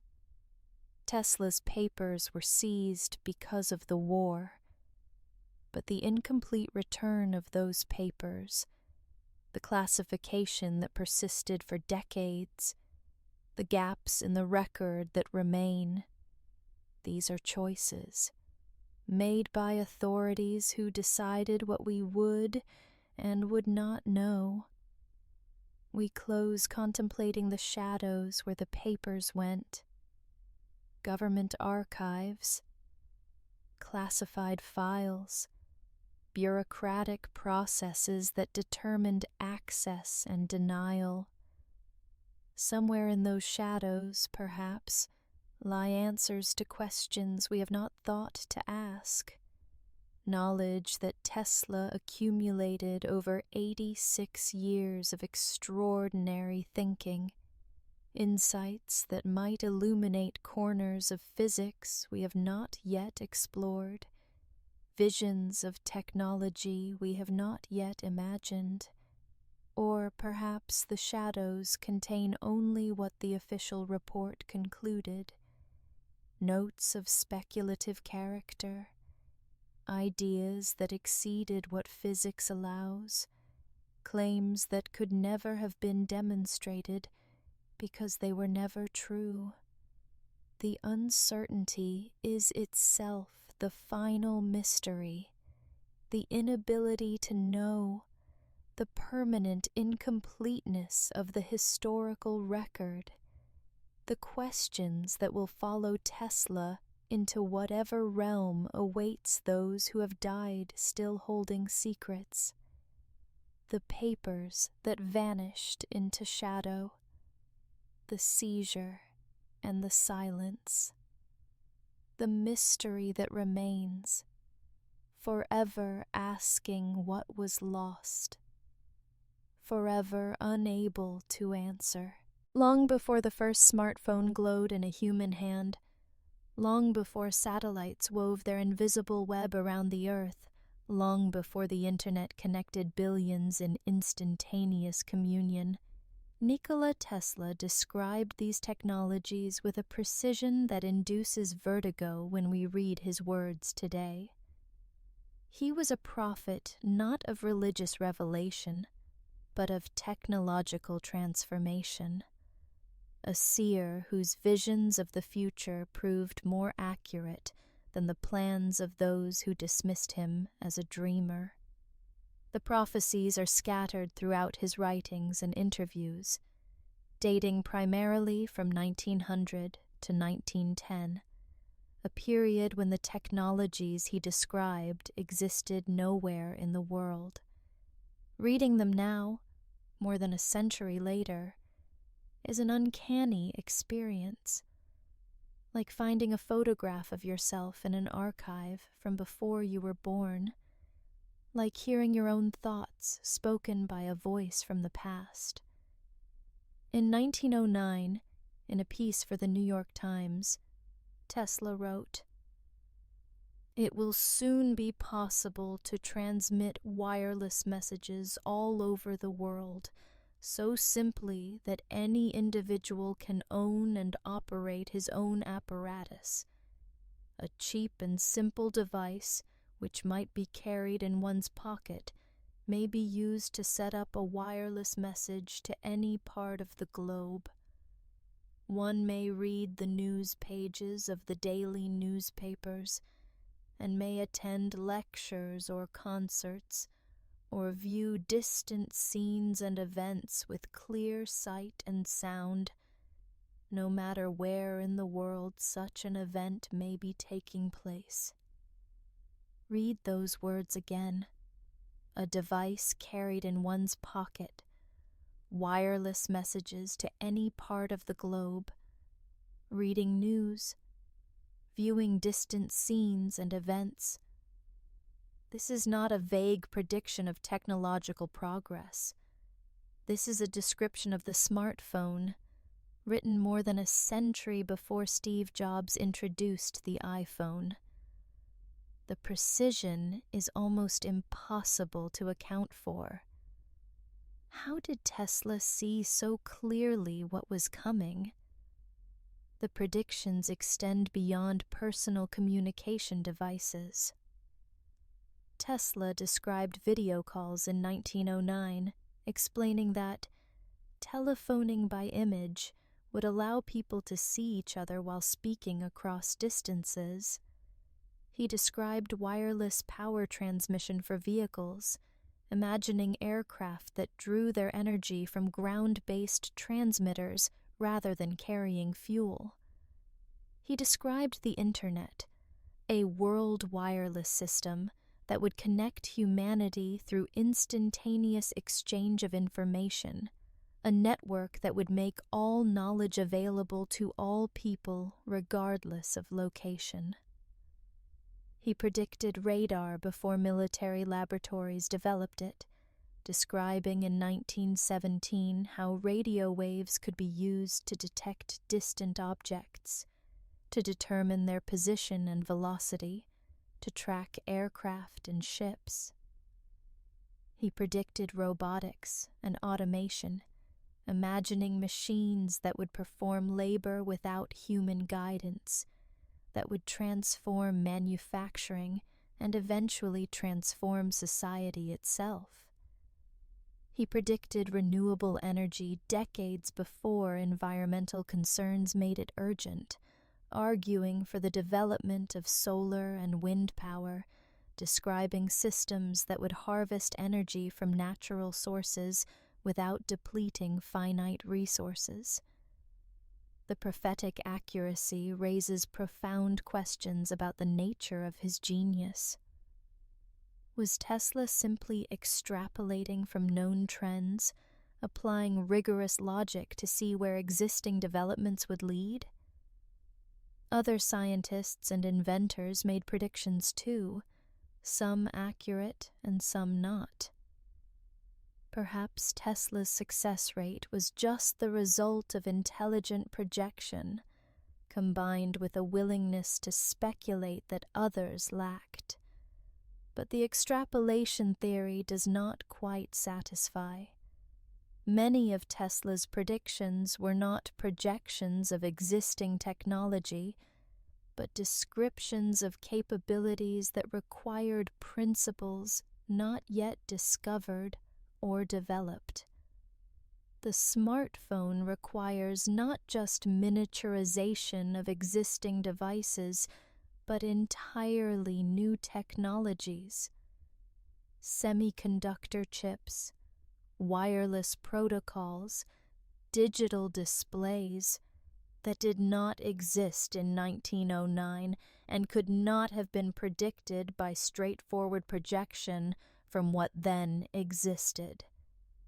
Tesla did not describe a smaller, wireless version of contemporary equipment. He described something qualitatively different, something that would require technological revolutions that had not yet occurred. The alternative is more mysterious.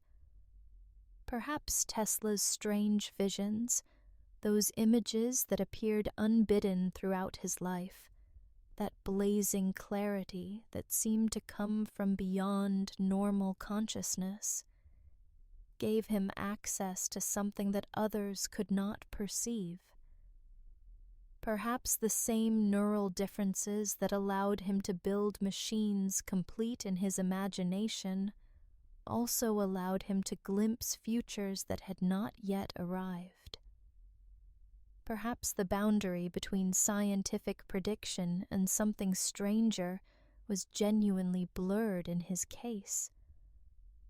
The possibility cannot be proved or disproved.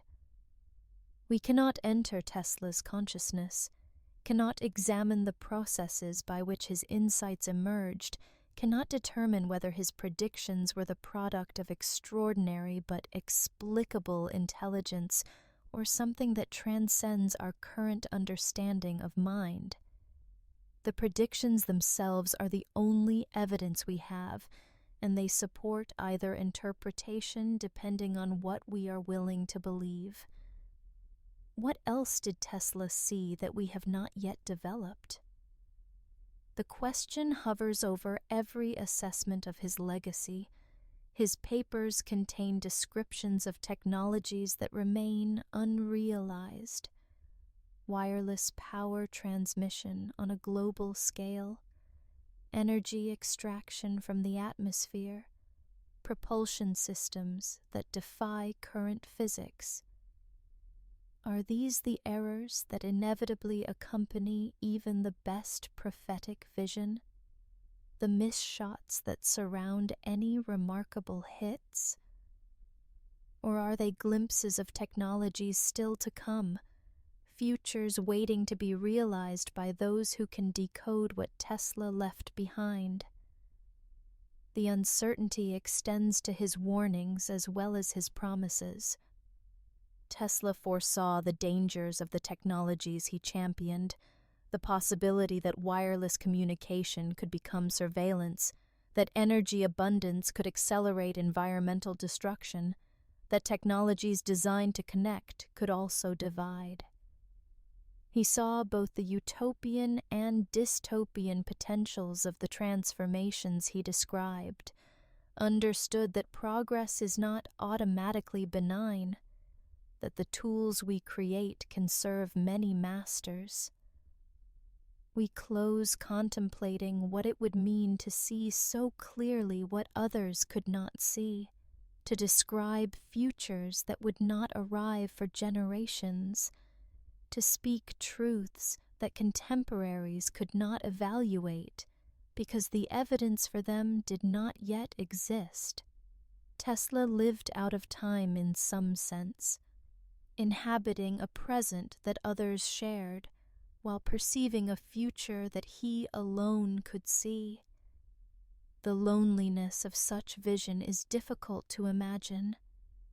To know what is coming and be unable to share the knowledge, to describe wonders that others hear as fantasy, to see the shape of tomorrow while living in the constraints of today.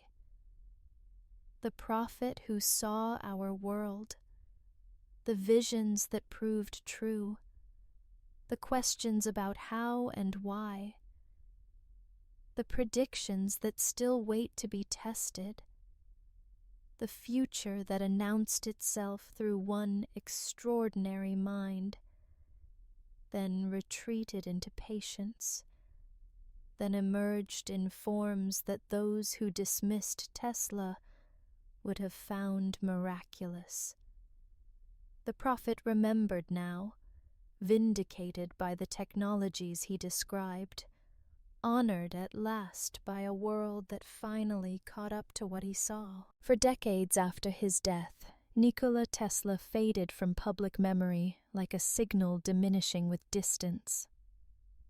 The textbooks credited Edison with the practical development of electrical systems. The histories of radio honored Marconi, who won the Nobel Prize for wireless telegraphy despite Tesla's prior patents. The general public knew Tesla, if they knew him at all, as a footnote, an eccentric inventor who had made contributions but whose precise achievements remained vague. The forgetting was not accidental. Edison had been a master of self-promotion, cultivating relationships with journalists, staging demonstrations that made headlines, building a public persona that survived his death. Marconi had similar skills, positioning himself as the inventor of radio despite using Tesla's patents without permission, winning legal battles that Tesla lacked resources to fight. The machinery of fame ground forward, creating heroes and forgetting others, writing histories that reflected the priorities of those who wrote them. Tesla's own behavior contributed to his obscurity.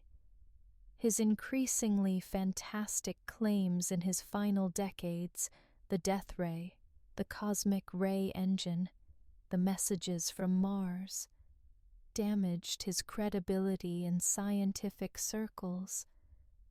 His isolation meant he had no advocates fighting for his legacy, no students carrying forward his ideas, no institutional base that would honor his memory.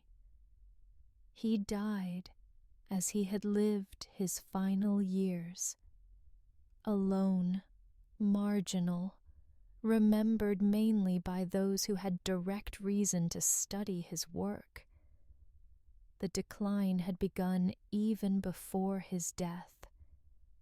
By the 1920s, Tesla was already a figure from the past, his great achievements overshadowed by newer technologies, his continuing claims viewed with skepticism.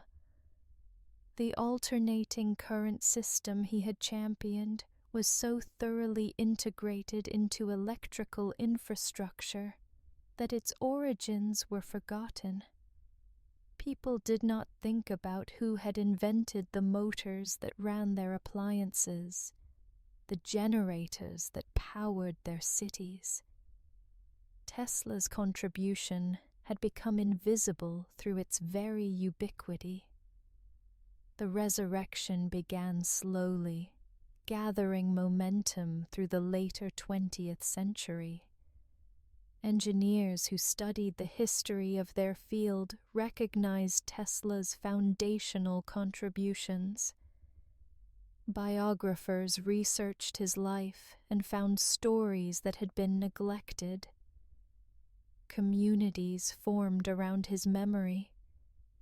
Tesla societies, internet forums, groups of enthusiasts who felt that a great wrong had been done, that genius had been robbed of its due recognition. The internet accelerated the resurrection. Information that had been scattered in archives and obscure publications became accessible to anyone with a browser.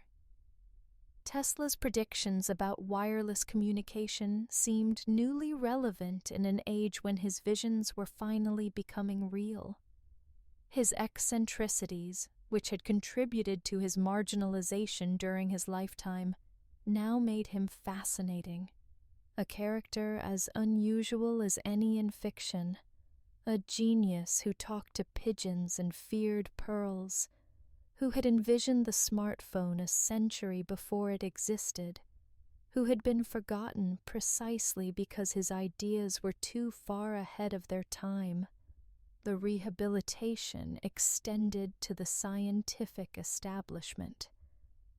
In 1960, the International Unit of Magnetic Flux Density was named the Tesla in his honor. In 1975, his induction into the National Inventors Hall of Fame officially recognized his contributions. The Supreme Court posthumously restored his priority in certain radio patents, reversing decisions that had credited Marconi during Tesla's lifetime. The formal recognition came too late for Tesla himself, but it began correcting the historical record. The popular rehabilitation went further. Tesla became a symbol of the visionary genius unrecognized in his time, of the outsider who saw truths that insiders missed, of the lone inventor crushed by corporate power. The symbolism sometimes exceeded the historical reality, creating myths that obscured as much as they revealed. But the myth-making testified to a cultural need, a hunger for heroes who did not fit the pattern, who challenged orthodoxies, who proved that being right mattered more than being connected. Elon Musk naming his electric car company Tesla was perhaps the culmination of this resurrection, putting the forgotten inventor's name on vehicles that embodied his vision of electrically powered transportation. The choice was deliberate, invoking Tesla's legacy while building technologies that Tesla might have recognized from his prophecies. The cars became symbols of a future that Tesla had glimpsed, vehicles powered by the alternating current system he had championed, rolling monuments to his vision. But the remembering remains incomplete. How many of those who know Tesla's name know what he actually achieved? How many can explain the difference between alternating and direct current, can describe how his induction motor works, can articulate the significance of his contributions to electrical engineering? The fame is real, but it sometimes seems to float free of its foundation, a reputation disconnected from the specific achievements that justify it. And the mysteries remain. The questions about his death, about his papers, about the technologies he claimed to have developed. These have not been answered by his posthumous fame. The resurrection has made Tesla a celebrity, but it has not resolved the uncertainties that surround his later years. The death ray may or may not have been real. The cosmic ray engine may or may not have been feasible. The claims that damaged his reputation during his lifetime remain neither proved nor disproved by his rehabilitation after death. We close contemplating what it means to be remembered after being forgotten, to become famous after dying in obscurity. Tesla missed the recognition that might have changed his final years, missed the resources that might have allowed him to develop his later ideas. missed the validation that might have sustained him through the loneliness of room 33U7. The fame came too late to matter to him, but perhaps it matters to us. Reminds us to look more carefully at those dismissed as eccentrics. Reminds us that genius does not always wear a familiar face. Reminds us that the future sometimes announces itself through voices the present cannot hear. The forgotten genius remembered, the reputation restored, the legacy claimed by a world that finally caught up. The questions that remain even now, the mystery of how we choose whom to honor, and when, and why. In every light that illuminates the darkness, in every motor that turns, in every power line stretching across landscapes from city to countryside, the legacy of Nikola Tesla flows like invisible rivers of force.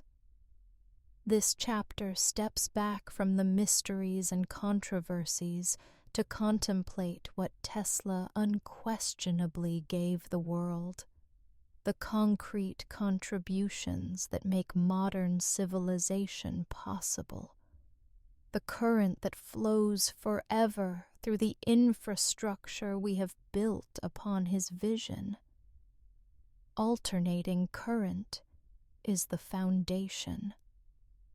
The system Tesla conceived in that Budapest park, developed in his laboratories, championed against Edison's opposition.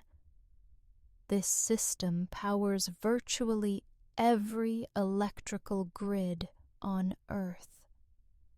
The decision made over a century ago, validated at the Columbian Exposition and confirmed at Niagara Falls, shaped the infrastructure of civilization.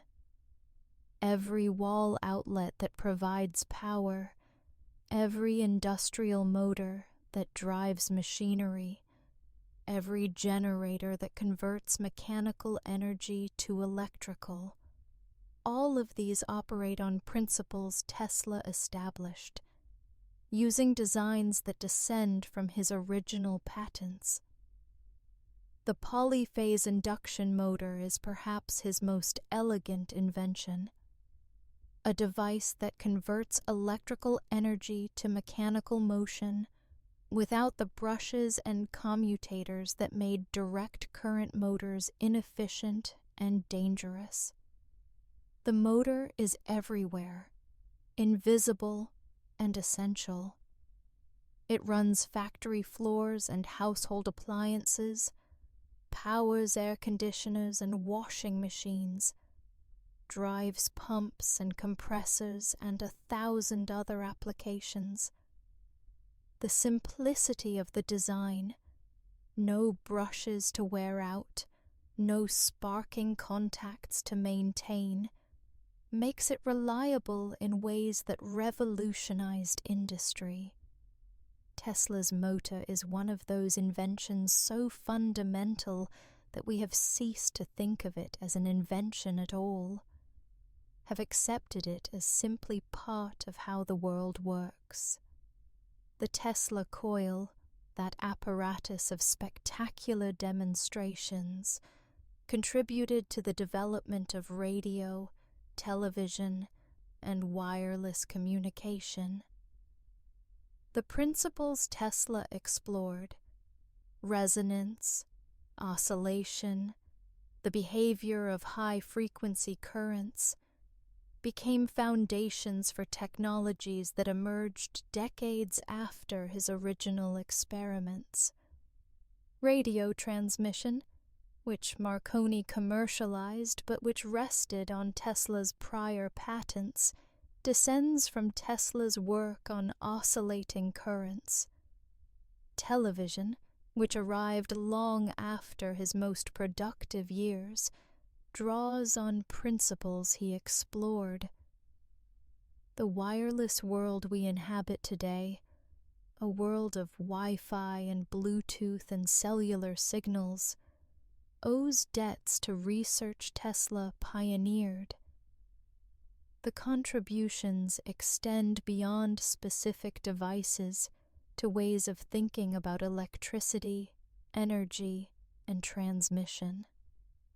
Tesla understood electrical systems, as interconnected networks where power generation, transmission, and consumption formed integrated wholes.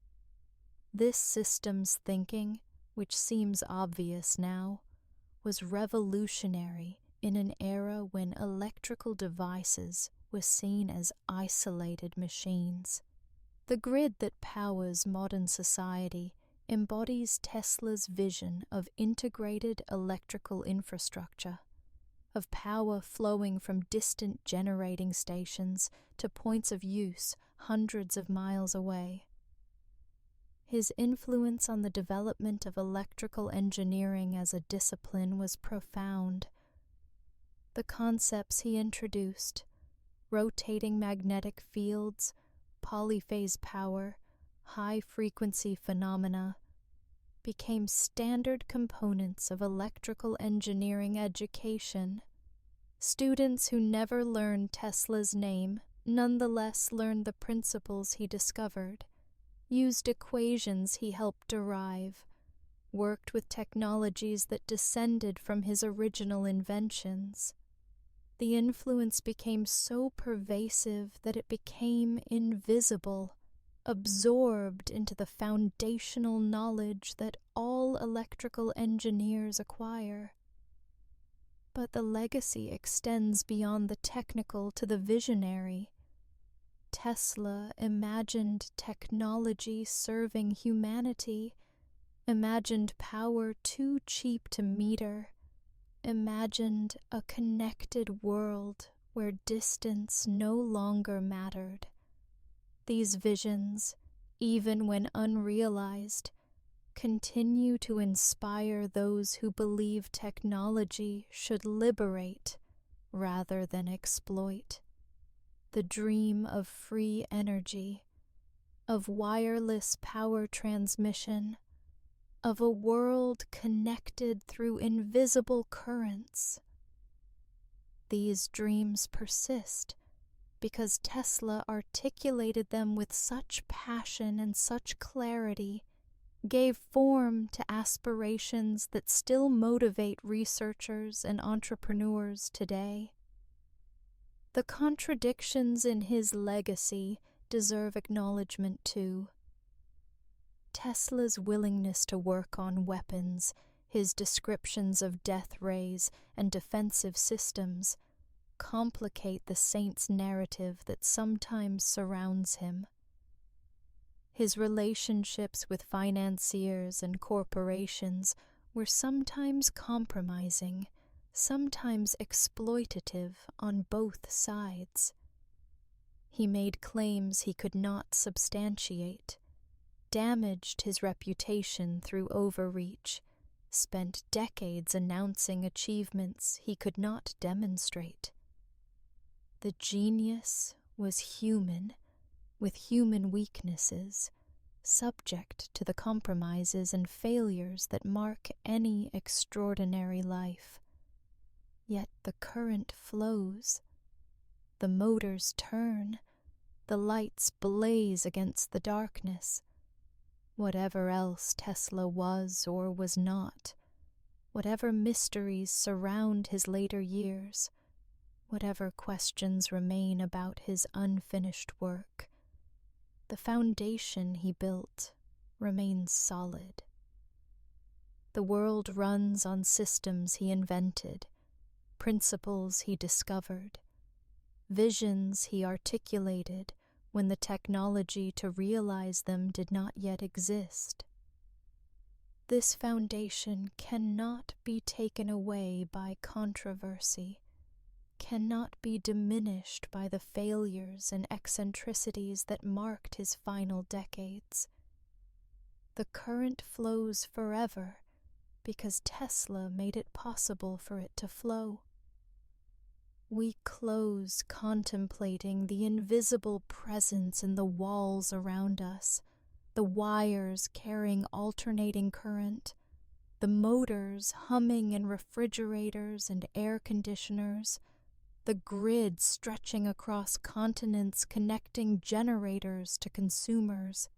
Tesla is in all of it, not metaphorically, but actually, through technologies he invented, through principles he discovered, through systems he envisioned and others built. The forgotten genius may have been forgotten, but his work was never forgotten. It was simply absorbed so completely into the fabric of daily life that we stopped seeing it, stopped acknowledging it, stopped remembering who made it possible. The current that flows forever, the legacy that cannot be erased, the foundation upon which our electrical civilization stands. Nikola Tesla, present in every light that shines, every motor that turns, every signal that crosses the air, forever flowing, forever illuminating, forever the foundation. The story of Nikola Tesla does not conclude with his death, does not resolve with the seizure of his papers, does not find completion in his burial in Belgrade, where his ashes rest in a golden sphere. The story continues because the dream continues.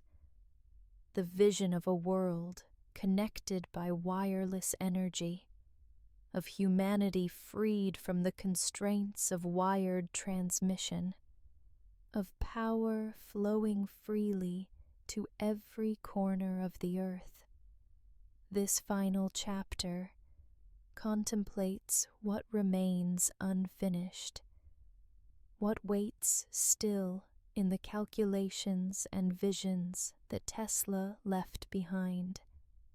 Wardenclyffe is gone, but the land remains.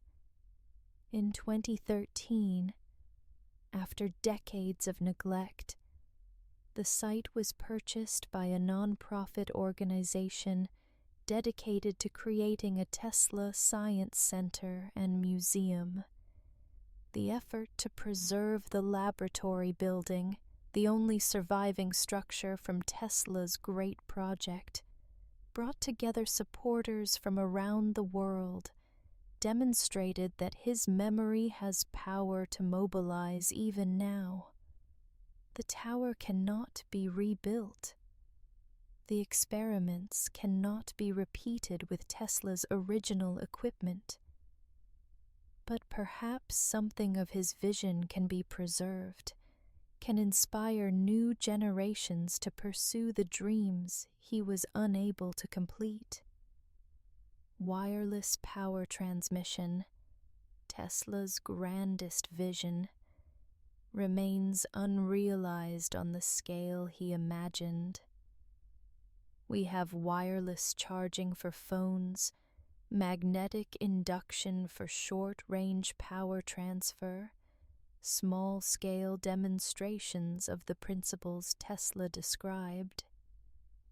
But power transmitted through the earth to receivers anywhere on the planet, energy broadcast like radio waves for any device to capture. This remains a dream. The physics is difficult. The efficiency losses are severe. The engineering challenges, while perhaps not insurmountable, have not been overcome. Does this mean Tesla was wrong?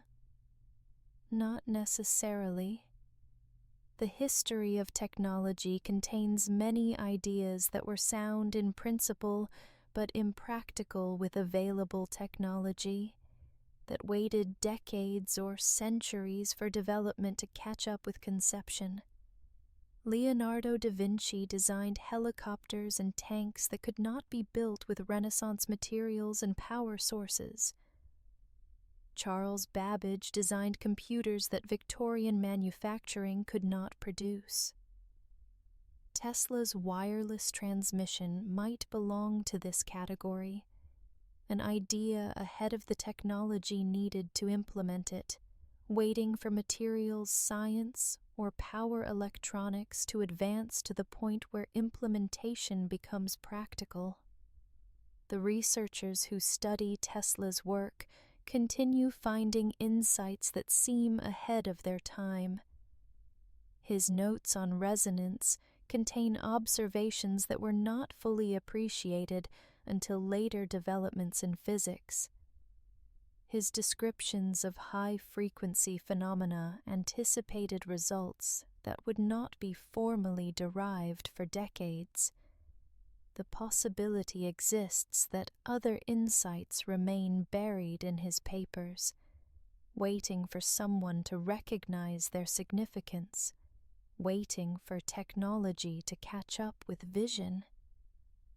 But we must also acknowledge the possibility that some of Tesla's visions exceeded what physics allows. Not all ideas that seem ahead of their time turn out to be realizable. Some are simply wrong, elegant in conception but impossible in execution. Beautiful theories murdered by ugly facts. Tesla's later claims, particularly, may belong to this category: the death ray, the thought camera, the cosmic ray engine. Without the ability to test these claims, we cannot know whether they were prescient or delusional, whether they represent unrecognized genius or the decline of a mind that had lost its ability to distinguish insight from fantasy. The uncertainty is perhaps Tesla's most important final gift. It reminds us that the boundary between genius and delusion is not always clear, that the same mind can produce both brilliant insights and profound errors, that we must evaluate claims on their merits rather than on the reputation of those who make them. Tesla's verified achievements establish that he was capable of extraordinary insight.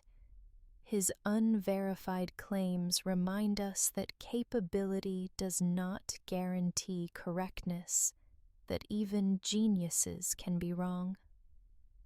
What would Tesla make of our world if he could see it? The wireless communication he predicted has exceeded even his imagination. Billions of devices connected in a global network of information exchange. The dream of the world wireless system realized in ways he could not have anticipated. The alternating current system he championed powers civilizations across the planet, just as he envisioned. The electric vehicles that bear his name fulfill predictions he made about electrically powered transportation, but other aspects of our world might disappoint him. The wireless power transmission that was central to his vision remains undeveloped. The free energy he hoped to provide for all humanity is further from realization than it seemed in 1900. The environmental costs of energy generation, which he believed his systems could reduce, have instead accelerated as civilization's power consumption has grown.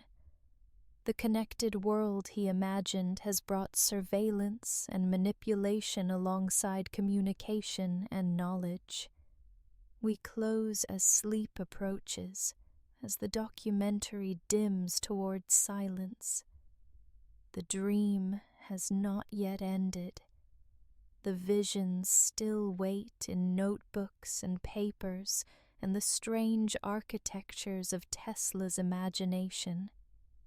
The tower he built rises still in memory, in the dreams of those who believe that what he began has not yet finished becoming. Rest now. Let the current carry you into sleep. Let the hum of distant generators be your lullaby. Let the light that Tesla gave the world watch over your dreaming. The story ends here, but the dream continues. The questions remain. The possibilities remain. The vision of a connected, powered, illuminated world remains, incomplete, perhaps unrealizable, perhaps waiting for someone to find the key that Tesla sought but never quite grasped. The master of electricity has passed beyond the veil, but the lightning he summoned still illuminates the darkness. And somewhere, perhaps, the frequency he sought continues oscillating, waiting for a receiver to tune to its wavelength, waiting for the tower to rise again, waiting for the dream to find its completion in a future that has not yet arrived. Good night. Sleep well, and wake remembering that the current still flows, that the dream still dreams itself forward, that the work of one extraordinary mind continues in every light that shines against the darkness, the dream that has not yet ended, forever reaching, forever waiting, forever the promise that tomorrow might bring what yesterday could only imagine. Conclusion. Where lightning returns to silence. The journey through Nikola Tesla's life concludes not with answers, but with wonder. We have walked from a storm-lit village in the Croatian highlands to the corridors of power in Gilded Age America, from lightning chambers, where artificial thunder rolled, to a small hotel room where an old man fed pigeons and remembered futures that had not arrived. We have witnessed genius and suffering intertwined, achievement and neglect bound together, vision and loneliness as inseparable as current and circuit. What remains when the telling is complete? The legacy remains, tangible, measurable, humming in the walls of every electrified building on Earth. The alternating current system, the induction motor, the transformers that step voltage up for transmission and down for use. These are not legends or myths, but engineering facts, physical realities that shape daily life for billions of people who have never heard Tesla's name. The foundation he built supports a civilization that has largely forgotten its architect. The mysteries remain, the papers that were seized and never fully returned, the claims that were never tested, the visions that may have been profound insight or declining fantasy. We cannot resolve these mysteries. We can only acknowledge them, hold them as questions rather than answers. Let them remind us that even well-documented lives contain shadows that resist illumination. The inspiration remains, the image of a solitary genius pursuing visions that others could not see, sacrificing comfort and connection for the sake of ideas that might transform the world. Whether this image is accurate in every detail matters less than its power to motivate, to remind us that the future sometimes announces itself through individuals the present dismisses, to suggest that unconventional thinking deserves attention even when it looks like madness. And the dream remains, the dream of wireless power, of energy too cheap to meter, of humanity freed from the constraints that limited every previous generation.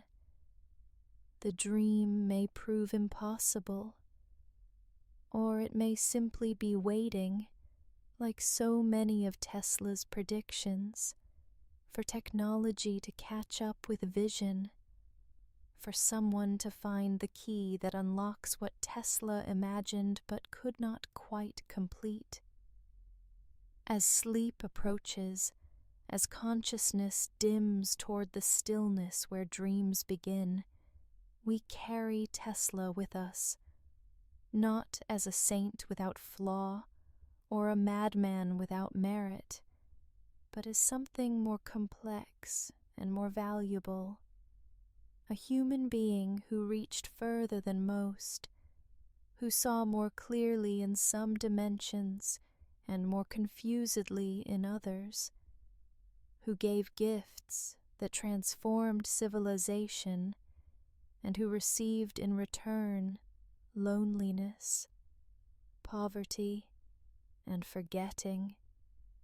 The lightning that accompanied his birth has returned to silence. The storms that spoke to him of electricity have passed beyond the mountains. The visions that blazed in his consciousness have faded into the historical record, preserved in notes and patents and the infrastructure of a world that runs on power he learned to harness. But in the darkness, something still hums. The current still flows. The dream still dreams itself forward.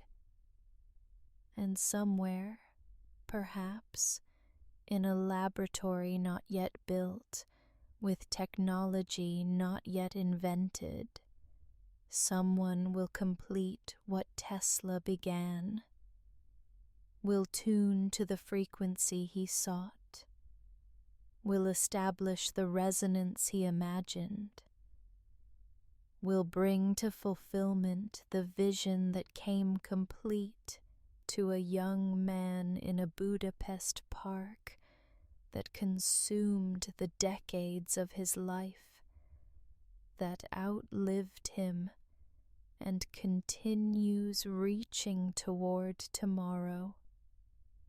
Rest now, children of the electric age.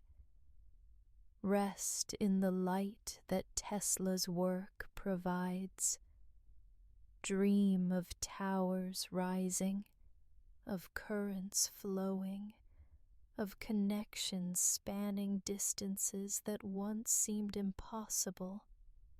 The master of electricity has gone to whatever realm awaits, but the lightning he learned to summon continues illuminating the darkness, and the dream he dreamed continues dreaming itself toward a future that has not yet arrived, but is always, always approaching.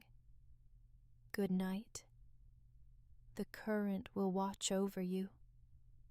The dream will continue without your waking mind to tend it. And when morning comes, the lights will still shine, the motors will still turn, the invisible rivers of force will still flow through wires and through air, carrying forward the legacy of one extraordinary mind that saw what others could not see and gave what it saw to the world. The end and the beginning, forever both. Forever Tesla's gift, forever the dream that has not yet ended,